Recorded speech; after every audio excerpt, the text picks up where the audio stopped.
तो उन्होंने घुमा फिरा के मुझे धमकी दी कि फिर आप सुप्रीम कोर्ट में हम आपको नहीं होने देंगे। अच्छा, आपको सुप्रीम कोर्ट में जज नहीं बनने देंगे?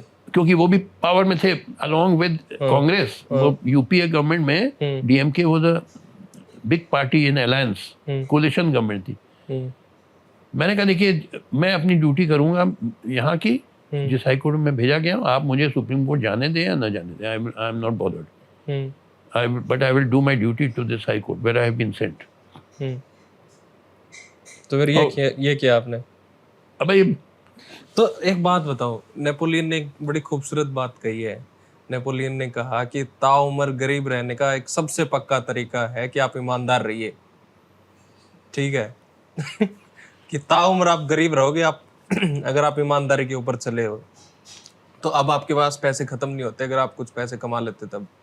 नहीं, गरीब नहीं है, मगर नहीं, ये नॉट सो गरीब, आई मीन काम चलाओ अपना। देखिए अपना कॉन्शियस भी होता है। आपके माँ बाप ने क्या क्या आपको वैल्यूज डाले हैं आप में। आप टीचर भी तो रहे थे। हाँ, टीचर भी रहे ना आप? टीचर भी रहे गांव में बहुत साल पहले। जब हरियाणा के गांव में थे? नहीं, आपने वही खुट्टा गाड़ा? यूपी वो खूटे वाली बात बताओ आप प्लीज, जो मेरे को आप बता रहे थे पहले। खूटा वाले वो एक मजाक है जाटों पे। It is just a joke कि एक जाट ने, क्योंकि शायद आप भी जाट हैं, ऐसा हुआ एक गांव में एक जाट था, तो उसने अपनी गाय भैंस बांधने के लिए खूंटा गाड़ दिया वो गांव सभा की जमीन में। अच्छा। अपनी जमीन में नहीं, गांव सभा की जमीन में खूंटा। तो उसको वो पंचों ने तलब किया, समन किया अपने सामने। वो कहा कि देखो तुमने ये तो बड़ा गलत काम किया। बोले हाँ ये तो गलत काम किया मैंने। बोले तुमने गांव सभा की जमीन में खूंटा गाड़ दिया, अपनी जमीन में नहीं। बोले हाँ ये भी मैंने किया। बोले तुमने खूंटा गाड़ दिया तो कोई वहाँ बच्चा है उसके पैर में वो खूंटा लग जाए, वो बेचारा चोट लग जाएगी, गिर जाए। बोले हाँ ये भी मैंने गलत काम किया। बोले तुम भैंस बांधोगे, गाय भैंस, वो सींग मार दे, कोई आदमी जा रहा है उसको सींग मार दे। बोले हाँ ये भी हो सकता है। और गोबर दे देगी, गंदगी फैलेगी, हाँ ये भी। मैंने कई चीजें वो कहता रहा, वो हर बात ही मानता रहा जाट। फिर जाट ने कहा देखिए साहब आपकी मैंने हर बात मान दी, अब एक बात मैं कहूंगा, आप मेरी बात भी मान लीजिएगा। बोले क्या? बोले खूंटा यहीं गड़ेगा। आपके बात सिर माथे पर खूंटा यहीं गड़ेगा। खूंटा आपकी इतनी सारी बात मैंने मान ली, मैंने बहुत गलत काम किए। तो आप भी खूंटा गाड़ के बैठे हो बिल्कुल। अरे खूंटा क्या, देखिए मेरा काम क्या नहीं, आई एम टेलिंग यू, मैंने आपको जब बताया कि this is the age of ideological revolution, ये वैचारिक क्रांति का युग, इसमें मैं कंट्रीब्यूट कर रहा हूँ लोगों को समझा कि जो चीजें लोगों को नहीं मालूम है। सर आप मेरे को एक बात बताओ, आपके 5 सबसे पसंदीदा फिलोसफर कौन है इंडिया में? इंडिया में फिलोसफर? हाँ मतलब बड़े लोग, किसकी फिलोसफी, किसका थॉट आपको अच्छा लगता है? आप तो ऐसे बोलो कि इंडिया में फिलोसफर ये कब हो गया? नहीं, मतलब जैसे बुद्धा है, गांधी है, या फिर आदि शंकराचार्य है, जैसे अशोक है, आप अकबर को भी काफी मानते हो, किसकी फिलोसफी आपको? अकबर को मानता हूँ मैं। देखिए अकबर यानी उसको मैं कहता हूँ real father of the nation. Gandhi तो फ्रॉड था, इसके गांधी के बारे में अभी आपको बताऊंगा क्यों मैं कहता हूँ। नहीं मुझे पता, आपकी थ्योरी है वो, कॉन्स्पिरेसी थ्योरी बताते रहते हो आप।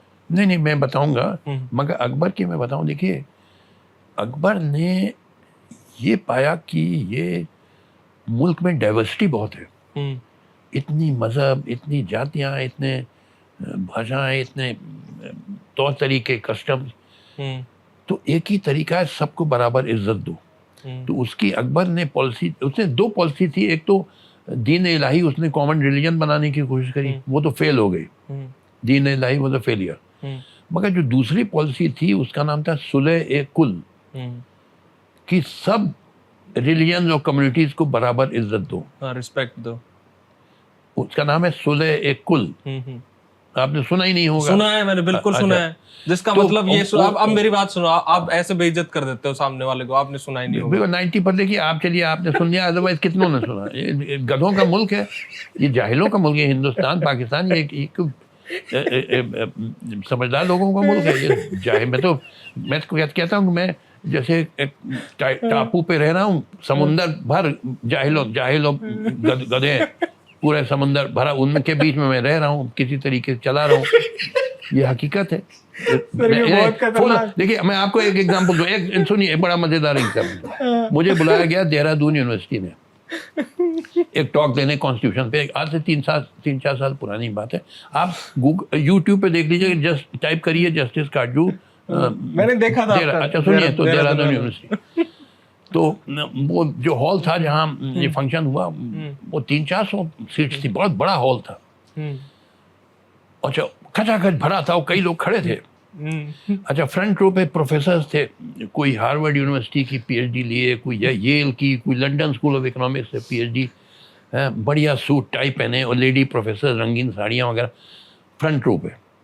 सेकंड रो पे एसोसिएट और असिस्टेंट प्रोफेसर बैठे थे। उसके पीछे सारे लड़कियां स्टूडेंट्स, खचाखच भरा था। मैं भी एक क्राउड पुलर हूँ। जैसे अमिताभ बच्चन अगर अनाउंस हो जाए जस्टिस काटजू आ रहे हैं, भीड़, फिर आपको एडवर्टाइज नहीं करना, भीड़ आ जाएगी अपने आप।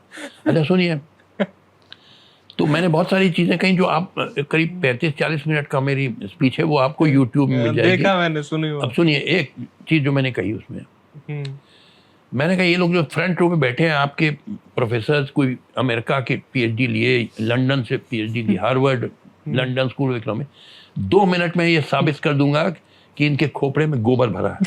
यही मेरे शब्द थे, आप देख लीजिएगा। मैं हंसिए नहीं, 2 मिनट से ज्यादा नहीं लगे। मैंने कहा इनसे पूछिए एक सवाल कि इनकी लड़की अगर दलित से शादी करना चाहे तो राजी होंगे? एक नहीं होगा राजी, कत्ल करवा देंगे। हैं, ये बैठे हैं मिस्टर जाट, इनकी बहन बेटी अगर किसी दलित से शादी करना चाहिए, ऑनर के हम कब पंचायत करा के मरवा डालेंगे, ऑनर किलिंग। मैंने कहा ये gone are those days। अरे छोड़ो प्रोफेसर, मैंने कहा ये प्रोफेसर बैठे हैं, जातिवाद भरा है खोपड़े में। मैं आई am not impressed by this PhD from Harvard और लंदन स्कूल ऑफ इकोनॉमिक्स। सवाल है खोपड़े में क्या है तुम्हारे?